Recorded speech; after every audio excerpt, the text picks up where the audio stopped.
Cuando uno tiende a imaginarse la isla del Canal de Jersey, lo imagina como un lugar alejado o como la isla que fue ocupada por los alemanes durante la Segunda Guerra Mundial. Pero también puede ser recordada por las horribles acusaciones de abuso físico y sexual que aquí ocurrieron y que conciernen a un antiguo hogar para niños en la isla, Haut de la Garenne. Estas acusaciones han llevado a la policía de Jersey a registrar estas denuncias de más de 100 personas que han contado historias de agresiones físicas y sexuales que habían sufrido tanto en el hogar como a manos de personas relacionadas con el mismo. Incluso nombres famosos como Jimmy Savile, el cual fue un DJ y el primer y último presentador del programa Top of the Pops de la cadena británica BBC. Pero su fama trascendió después de su muerte, ya que 450 personas habían denunciado a Savile por abusos realizados a menores entre 1955 y 2009. Y las mismas acusaciones pesaron sobre el fallecido actor Wilfred Brambell. Las acusaciones en esta investigación en curso son lo suficientemente horribles, pero no son las únicas atrocidades que han asolado la isla de Jersey. Hola chicos, ¿cómo están? El día de hoy les quiero invitar a conocer esta historia que es bastante perturbadora y que ha inspirado de cierto modo por el proceder y sobre todo el atuendo de este atacante a muchas películas de terror. Les invito a conocer la historia de la bestia de Jersey.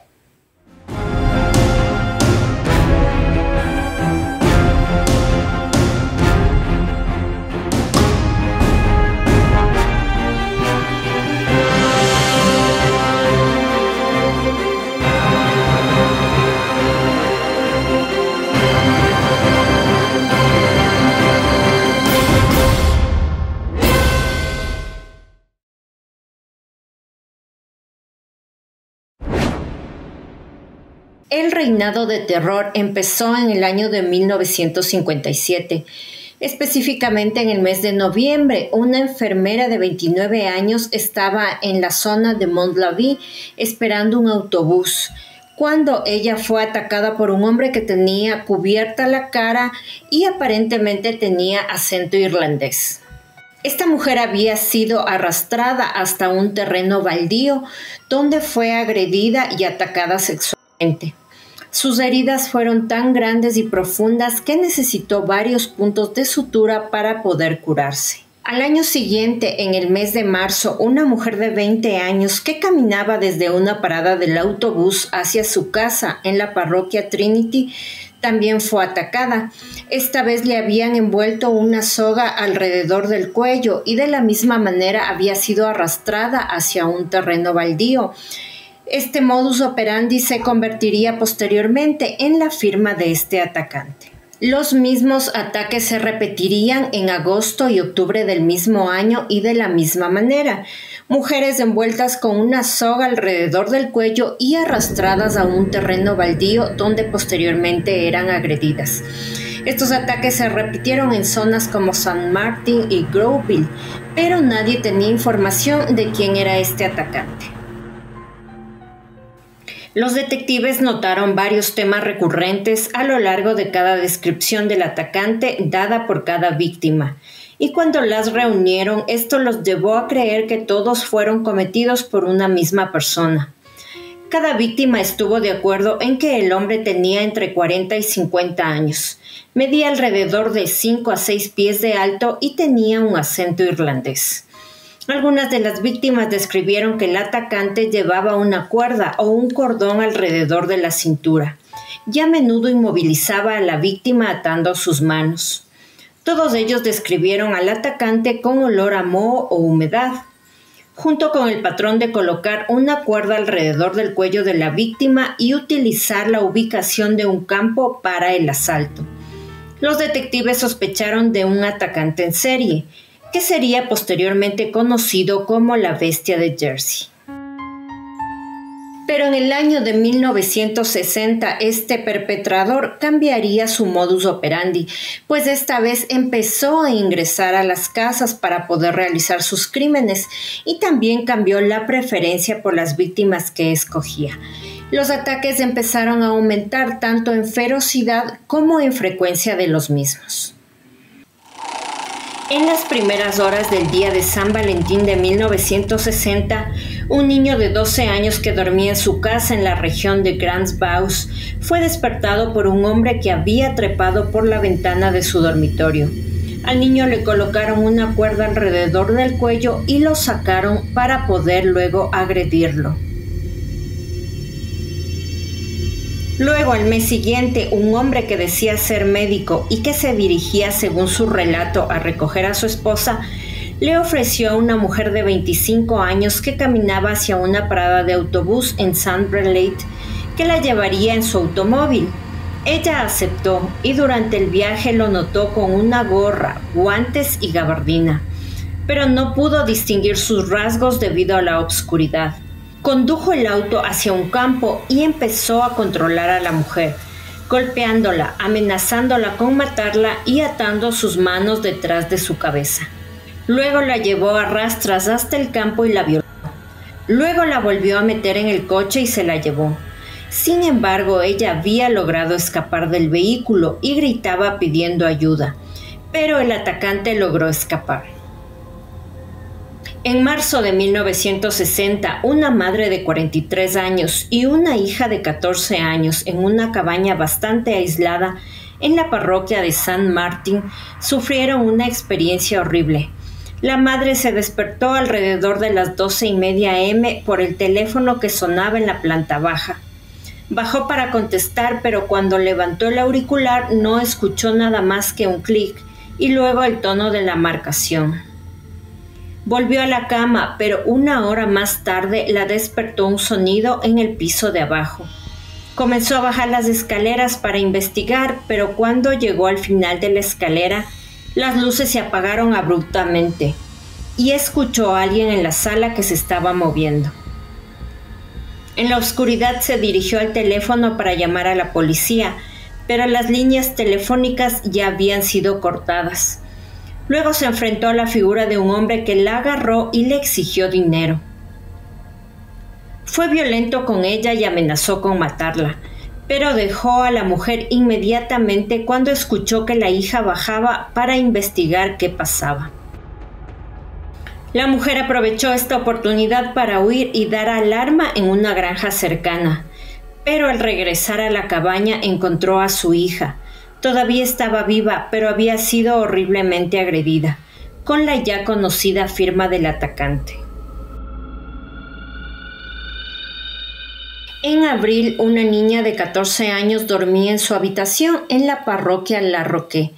Ella se despertó porque sentía que alguien la observaba mientras estaba durmiendo y se asustó cuando pudo ver a un hombre con una máscara de aspecto siniestro.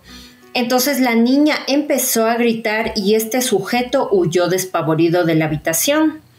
Pero en julio del mismo año, otro niño de 8 años no correría con la misma suerte, pues el mismo sujeto había ingresado al dormitorio de este niño y le había secuestrado. Él había podido llevarse al niño a un campo cercano a su casa y lo había agredido. Al siguiente día fue y lo dejó en la parte de afuera de su casa para regresarlo y que nadie notara su ausencia. Estos ataques durante el año de 1960 se detuvieron, ya no hubo más denuncias en cuanto a estas agresiones. Pero en febrero de 1961 se había denunciado nuevamente la agresión hacia un menor de 12 años. Estos ataques continuaron esporádicamente en algunos meses alrededor de toda la isla.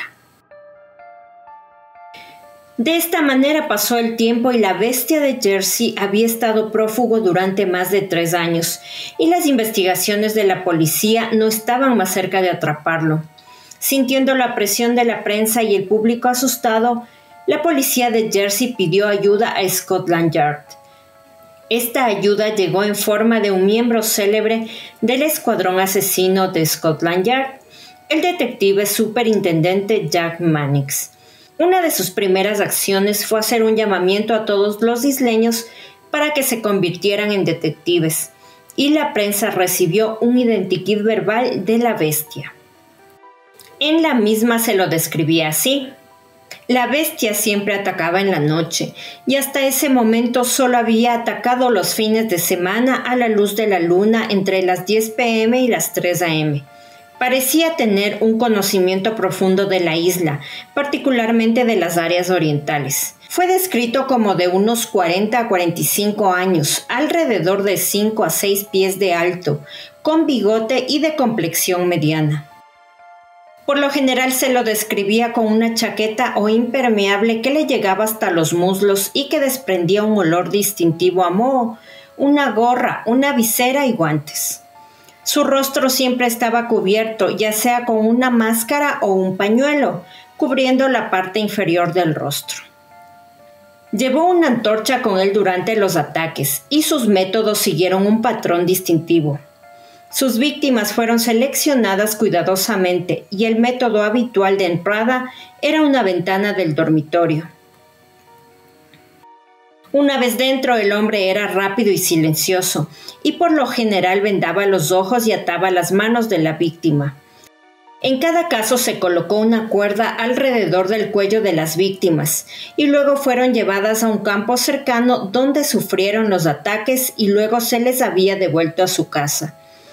El agresor habló mucho durante los ataques, con una voz que fue calificada de suave, con acento irlandés. En varias ocasiones había mencionado a una esposa, una madre muerta que había muerto por causa de la bebida, y con frecuencia se empeñaba en decir que se le había caído el cigarrillo o el encendedor. Jersey no es una isla grande, tiene alrededor de 46 millas cuadradas en cuanto a su superficie y alrededor de 30,000 personas que viven dentro de la isla. Entonces era lógico suponer que entre ellos las personas iban a sospechar de quién coincidía con este retrato hablado o con una parte del mismo. Se hicieron algunas pruebas e interrogaciones a los principales sospechosos y también a personas que presentaban antecedentes penales, pero no pudieron ubicar a quién era la bestia de Jersey. El periódico local había colocado en sus anuncios una descripción de la bestia de Jersey, y la policía había solicitado a todo adulto varón que habitara en la isla que se acercara a dejar sus huellas dactilares. Todos los habitantes estaban en el derecho de negarse a dejar sus huellas, pero solamente 13 de sus pobladores se negaron a hacerlo. Uno de los principales sospechosos en ese momento era Alphonse Le Gastelois. Los lugareños de Jersey estaban tan seguros de su culpa que de hecho quemaron su casa antes de que se le declarara culpable. Irónicamente fue este evento el que confirmó su inocencia, pues Gastelois, que de repente se había quedado sin hogar, abandonó la isla y los ataques no se detuvieron. Era bastante obvio que él no podía haber sido el perpetrador. Los lugareños se disculparon, pero Gastelois se mudó permanentemente de la isla y nunca regresó. La intervención de Scotland Yard fue eficaz en el sentido de que no hubo más ataques por 2 años. La bestia había desaparecido, pero en abril de 1963 regresó atacando a un niño de 9 años en Saint-Sauveur con su modus operandi conocido. Siguió otro ataque nuevamente en noviembre de 1963 contra un niño de 11 años. Luego desapareció nuevamente y regresó en 1964 atacando a una niña de 10 años en la parroquia de Trinity. Continuaron ataques hasta el mes de agosto, pero luego la bestia volvió a esfumarse. No hubo más ataques durante 2 años y la caza se detuvo. Sin más noticias de este atacante, en el año de 1966, la policía recibe en su comisaría una carta en la cual un hombre afirmaba ser la bestia de Jersey. La carta decía así: «Mi querido señor, creo que es el momento de decirte que solo estás perdiendo el tiempo. ya que cada vez he hecho lo que siempre tuve la intención de hacer y recuerda que esto no se detendrá. Pero seré justo contigo y te daré una oportunidad. Nunca he tenido mucho en esta vida, pero tengo la intención de conseguir todo lo que pueda ahora. Siempre he querido cometer el crimen perfecto. He hecho esto, pero esta vez dejo que la luna brille muy quebradiza en septiembre, porque esta vez debe ser perfecta. No una, sino dos. No soy un maníaco ni mucho menos, pero me gusta jugar con ustedes. Sabrás de mí antes de septiembre y te daré todas las pistas, solo para ver si puedes atraparme. Tuyo muy sinceramente, espera y verás. Y parecía ser que esta carta era auténtica, pues en el mes de agosto de 1966, en la parroquia de Trinity, una niña de 15 años había sido atacada de manera brutal, con el modus operandi ya conocido por este atacante. Pero esta vez se verían unas nuevas señas dentro del cuerpo de esta niña, pues tenía a lo largo de su torso una serie de aruñazos muy profundos que le habían dejado de manera paralela a lo largo del mismo. Pero después de este ataque se pudo ver la pausa más larga que había tenido este atacante, pues no hubo más ataques durante el resto de la década. Pero la bestia estaba lejos de retirarse. Él estaba de regreso en agosto de 1970, cuando un niño de 13 años se despertó en su casa de Ballet-Sbaus por una antorcha que le brillaba en la cara. La bestia hizo que el niño se levantara de la cama y lo llevó a un campo de la parte trasera de la casa. Luego dejó su gabardina en el suelo e hizo que él se desvistiera para agredirlo. Luego el niño fue devuelto a su casa a las 8 de la mañana del siguiente día y había sido amenazado por este agresor de que dañaría a su madre y a su padre. El niño, como es lógico, estaba muy angustiado y ofreció una descripción de este atacante. Ahora decía que tenía el pelo puntiagudo y una máscara aterradora.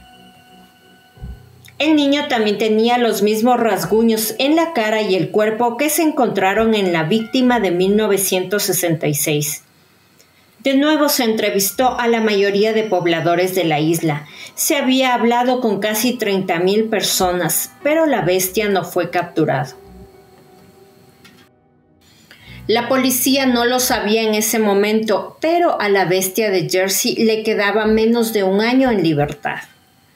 La noche del 10 de julio de 1971 había comenzado como un turno de noche de rutina para los agentes de policía de Jersey, John Riseborough y Tom McGinn, en tareas de patrulla móvil centradas en el área de St. Helier.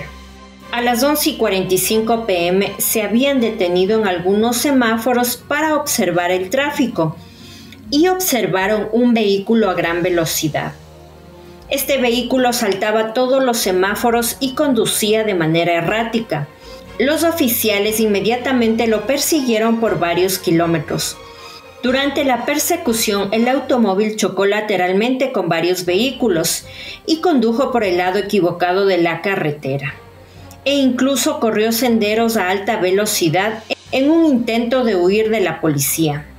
Finalmente se detuvo al atravesar un campo de tomates. Los dos policías se bajaron de su coche patrulla y empezaron la persecución a pie, cuando pudieron atrapar al conductor que luchaba salvajemente, pero al final fue arrestado y llevado de regreso a la policía. Solo cuando llevaron al sospechoso a la comisaría se dieron cuenta de lo normal que no había sido este arresto. Cuando a la luz de la comisaría vieron claramente cómo se veía el hombre y cómo estaba vestido. El hombre vestía un impermeable viejo que olía a humedad. Este impermeable tenía clavos de 1 pulgada que sobresalían de ambos hombros y de las solapas del abrigo. Llevaba bandas de tela alrededor de cada muñeca que también tenían clavos de 1 pulgada que sobresalían. Llevaba pantalones viejos metidos en calcetines y también guantes de lana. Una apariencia muy extraña, como se pueden imaginar, pero cuando el sospechoso vació los bolsillos del abrigo se volvió aún más extraño. Se quitó del impermeable una linterna con cinta negra que cubría el frente para proporcionar solo un estrecho haz de luz, 2 largas tiras de cordón, un gorro de lana puntiagudo, varios paquetes de cigarrillos vacíos, rollos de cinta adhesiva y una peluca negra con el pelo rígido y puntiagudo. Con la creciente sospecha de que por fin habían encontrado a la bestia de Jersey, la sospecha se volvió abrumadora cuando quitaron el último artículo del impermeable. Era una horrible máscara casera. El hombre era Edward John Louis Paisnel, un nativo de Jersey que provenía de una familia acomodada. Él tenía 46 años y era un contratista de obras muy conocido en toda la isla. Estaba casado, tenía una hija y 2 hijastros. El único registro de antecedentes penales que tenía fue cuando cumplió un mes de prisión durante la ocupación alemana de la isla en la Segunda Guerra Mundial, por robar comida para distribuirla a familias hambrientas.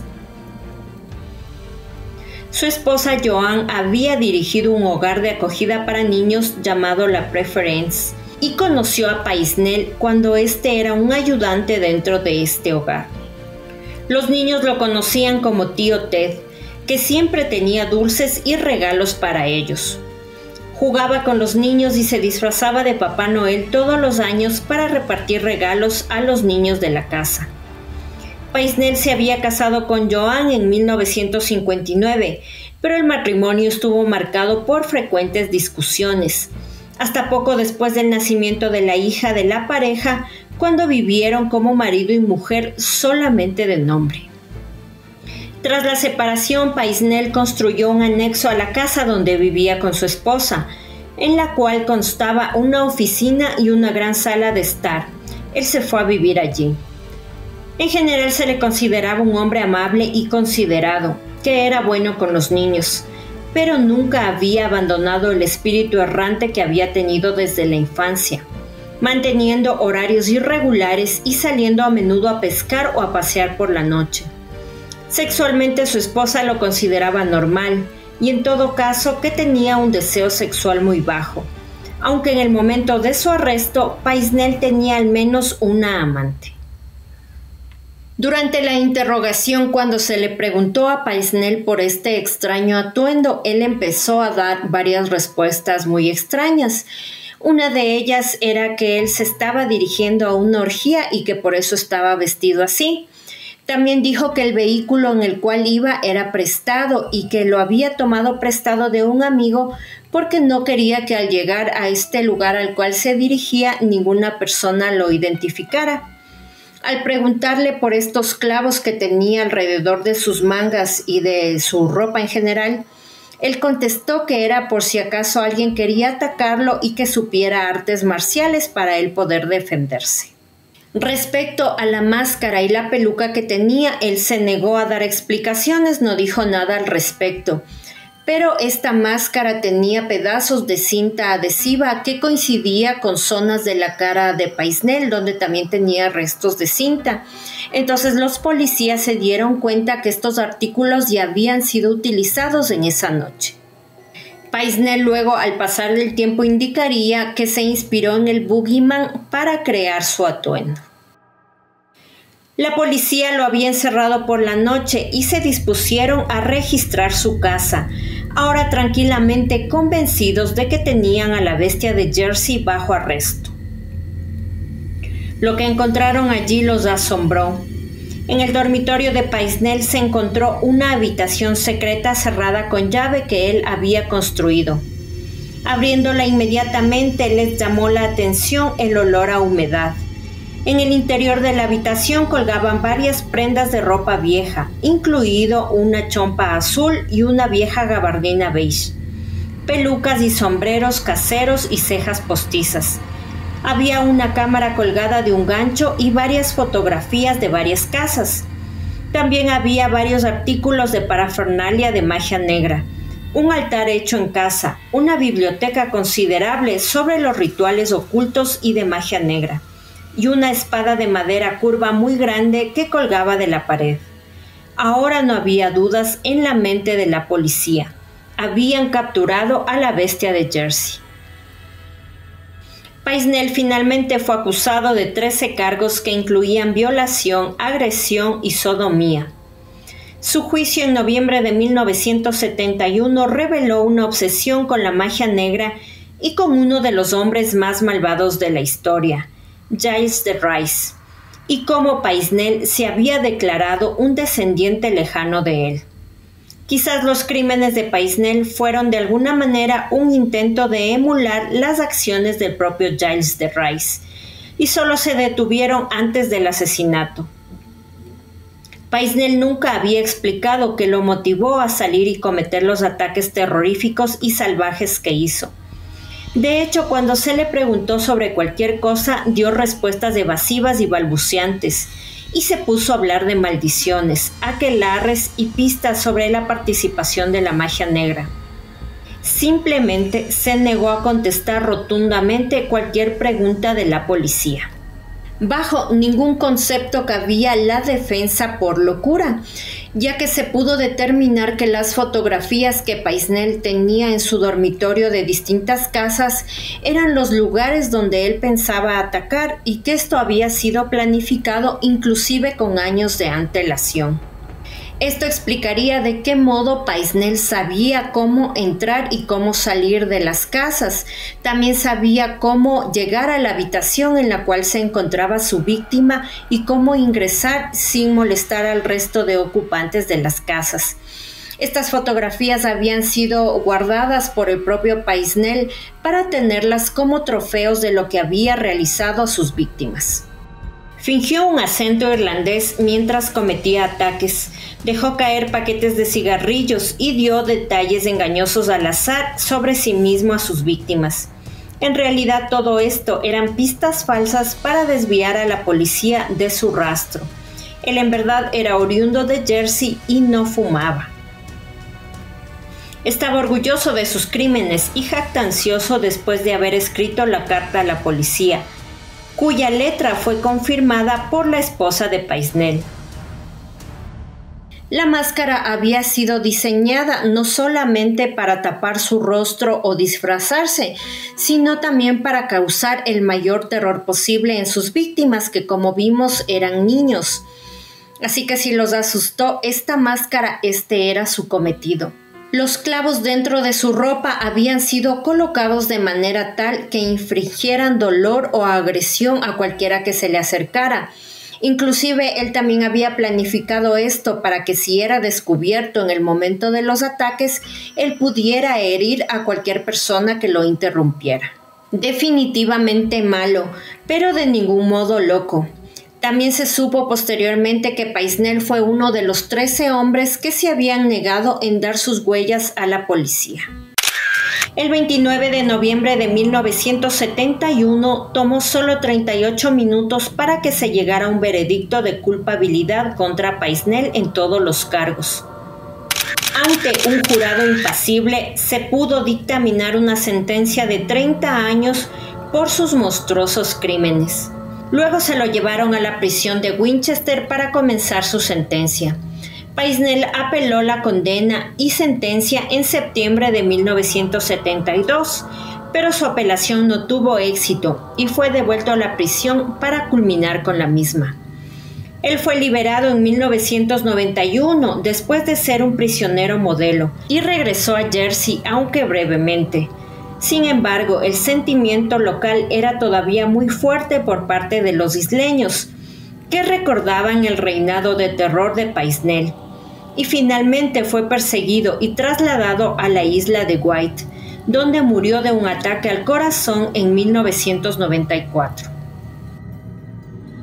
Después de la muerte de Paisnel hubo varias investigaciones. Uno de los casos sonados de abuso se encontraron en el hogar de niños Haut de la Garenne, en el cual se le involucró, pues había personas que testificaron que él había sido un visitante frecuente en este lugar y que lo habían visto merodeando los pasillos del mismo. En el año de 1960, su esposa Joan y sus suegros dirigían otro hogar para niños que se llamaba La Preference.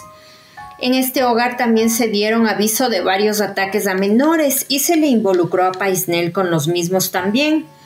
Un informante conocido como el señor D dio informes de lo que él había hecho al ingresar a las habitaciones portando esta aterradora máscara, guantes y una larga gabardina. Este informante dijo que los había atacado con cloroformo para poder sedarlos y llevarse a los niños para posteriormente agredirlos. Una declaración del señor D decía así: una noche estaba dormido y sentí una presencia allí, y era Paisnel quien estaba mirándome. Llevaba una especie de máscara. La casa de Paisnel también era bastante espeluznante. Cuando estábamos en el edificio exterior veías gatos colgados y en realidad lo veías estrangulando gatos. Simplemente no podía quedarme allí por más tiempo. Siempre sentí que Paisnel era malvado. Simplemente sentí que algo era pura maldad. Algo estaba sucediendo en ese lugar. Pese a las acusaciones en contra de Paisnel de estos abusos cometidos en el hogar Haut de la Garenne, estas investigaciones no proliferaron ni estas acusaciones llegaron a ningún lugar, pues la policía y los jueces determinaron que no había evidencia suficiente que encuadre lo que había sucedido en este hogar con lo que habían presentado de evidencia en contra de Paisnel. Sin embargo, parece probable que Paisnel haya cometido muchos más delitos de los que se le imputaron y juzgaron. Los ataques que llevaron a los cargos por los que Paisnel fue juzgado y encarcelado son los que se han detallado aquí. Pero quién sabe cuántas víctimas más no reconocidas de este monstruo hay por ahí. Sí, Paisnel murió hace mucho tiempo, pero el recuerdo del terror de la bestia de Jersey nunca será olvidado. No por la policía, que lo buscó durante más de una década. No por los residentes de Jersey desde hace mucho tiempo, y ciertamente no por sus víctimas.